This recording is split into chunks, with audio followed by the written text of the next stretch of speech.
చాగంటి సోమయాజులు గారని ఓ మహానుభావుడు ఉండేవాడు. ఆయనకు ఓ కూతురు ఉండేది, ఆవిడ పేరు తులసి. ఆవిడ ఒక రోజున తండ్రి దగ్గరికి వచ్చి అడిగింది, నాన్నగారు నాన్నగారు అసలు అర్థం పర్థం లేకుండా విమర్శ చేసినా అంగీకరించాలా? దాన్ని కూడా ఊరుకోవాలా? మీరు తొందరపడకమ్మా అంటారేమిటి నాన్నగారు ప్రతిదానికి అని అడిగింది.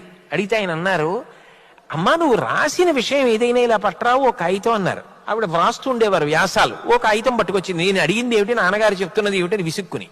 ఆయన కాగితం వంక చూసి అన్నారు, అమ్మ మార్జిన్ వదిలిపెట్టామి, అది కూడా రాసిపోయావా అన్నారు.